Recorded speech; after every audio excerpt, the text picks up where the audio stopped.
အားလုံးပဲမင်္ဂလာပါရှင်ဒီနေ့မှာတော့တင်စားက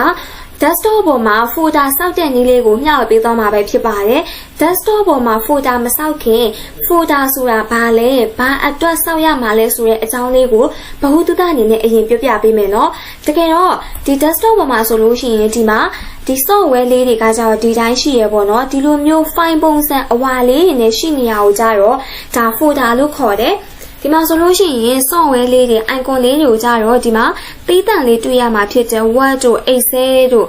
Google Chrome တို့ဒီတိုင်းလေးတွေ့ရမှာပေါ့နော်မတူရဲ့ချက်ကကြတော့ဒီလိုမျိုး file အဝါလေးတွေနဲ့ရှိနေပြီဆိုလို့ရှိရင်အဲ့ဒါ folder စောက်တယ်လို့ခေါ်တယ်ဟုတ်ပြီ file နဲ့ဒီ folder နဲ့အတူတူပဲပေါ့နော်ဒါကြောင့်မို့လို့ဒီစာရုပ်က folder ဆိုတာဘာလဲ software လေး icon လေးတွေကဘာလဲဆိုတာကိုကွက်ပြပထမတစ်ချက်အနေနဲ့သိသွားပြီဆိုရင် folder စောက်ရတဲ့ရည်ရွယ်ချက်ကိုဆက်ပြီးတော့ပြပေးပါမယ် folder စောက်တယ်ဆိုတာကဥပမာအနေနဲ့ဒီစာရုပ်က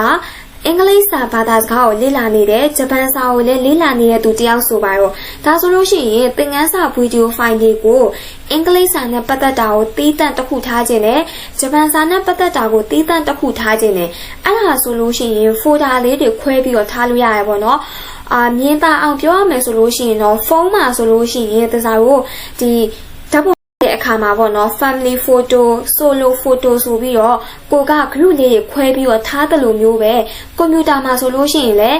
ဒီအင်္ဂလိပ်စာနဲ့ပတ်သက်တဲ့ video file ဂျပန်စာနဲ့ပတ်သက်တဲ့ video file ဆိုပြီးတော့ပြီးတန့်တစ်ခုစီပေါ့နော်ထားလို့ရတယ်အဲ့ဒါဘယ်လိုထားရလဲဆိုတော့ folder လေးစောက်ပြီးတော့ထားရမှာပဲဖြစ်တယ်ဒါဆိုလို့ရှိရင် folder စောက်ရတဲ့ရည်ရွယ်ချက်ကိုသိသွားမယ်လို့ထင်ပါတယ်အဲ့လိုမျိုးပေါ့နော်ကိုကပေးတန့်လေးထားခြင်းတဲ့အခါမျိုးမှာဆိုရင် folder စောက်ပေးရမှာပဲဖြစ်တယ်ဟုတ်ပြီ icon နဲ့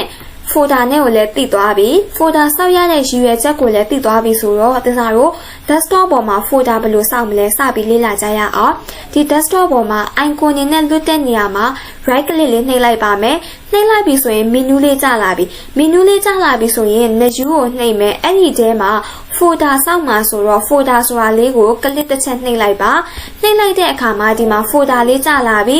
ဒီမှာစာလေးတွေကလည်းဆက်လက်ဝင်တဲ့ပုံစံအပြာလေးဝင်နေရပေါ့နော်ဒါဆိုလို့ရှိရင်သူက folder စောက်ပြီးသွားပါပြီ enter ခောက်လိုက်ရင်ရပြီပေါ့နော်ဟုတ်ပြီ folder စောက်တဲ့နည်းကိုသိသွားပြီဆိုတော့ဒီ folder လေးကိုအမည်ပေးရနည်းကိုလေ့လာကြရအောင်ဒီ folder လေးကို English လို့ပေးခြင်းနဲ့ ENG လို့ပေးခြင်းနဲ့ဆိုပါတော့ဒါဆိုရင်ဘာပဲလုံးဆက်လက်ပေးရမယ်အဲ့ဒီတော့အမည်ပေးခြင်းနဲ့ folder ပေါ်မှာ click တစ်ချက်နှိပ်မယ်နှိပ်ပြီးသွားပြီဆိုရင်ဒါ left click နှိပ်တာ left click နှိပ်တယ်ဆိုတာဆက်လက်ပေးတယ်လို့ရှေ့ကသင်ခန်းစာမှာလည်းသင်ခဲ့ပြီးပြီပေါ့နော်ဆိုတော့ဒီမှာဆက်လက်ပေးလိုက်ပြီးဆက်လက်ပေးပြီးသွားရင်အဲ့ဒီအပေါ်မှာပဲအဲ့ဒီကိုအမည်ပေးခြင်းတဲ့ folder အပေါ်မှာပဲ right click နှိပ်မယ် menu လေးကျလာပြီဆိုရင်တချို့ကကြတော့ rename ဆိုပြီးတန်းပေါ်တယ်မပေါ်ရဲ့သူတွေကတော့ show more option တဲ့ကိုတစ်ချက်နှိပ်လိုက်ပါနှိပ်လိုက်ပြီးတဲ့အခါမှာအမည်ပေးခြင်းတာဆိုတော့ rename ကိုနှိပ်မယ်ဟုတ်ပြီအဲ့ဒီမှာဆက်လက်အပြာလေးဝင်သွားပြီဆိုရင်အမည်ရေးလို့ရပြီเนาะ ENG ဆိုပြီးတော့ရေးလို့ရပြီရေးလိုက်ရုံနဲ့ရလားဆိုတော့မရသေးဘူးเนาะ keyboard ကနေပြီးတော့ enter ခောက်ရပါမယ်အဲ့ဒီတော့မှဒီအမည်လေးကအတည်ဖြစ်သွားတာပေါ့เนาะဒါဆိုတို့တွေက folder စောက်တဲ့နည်းလဲသိပြီး folder ကိုအမည်ပေးရဲ့နည်းလဲသိသွားပြီတကယ်လို့ဒီ folder လေးကိုမလိုချင်ဘူးဆိုရင်ဖြတ်တဲ့နည်းကိုသိရမယ်ပေါ့နော်ဘာပဲလို့ဆက်လက်ပေးလို့ပြောထားတယ်ဆိုတော့ကိုဖြတ်ချင်တဲ့ folder ပေါ်မှာ left click နှိပ်ပြီးတော့ဆက်လက်ပေးမယ်ပေးပြီးသွားရင် right click နှိပ်မယ် menu လေးကျလာပြီဆိုရင်တချို့က delete ဆိုပြီးတန်းပေါ်တယ်မပေါ်တဲ့သူတွေကတော့ show more option တွေကိုတွားပြီးတော့ delete ဆိုပြီးနှိပ်လိုက်ရင်ရပါပြီ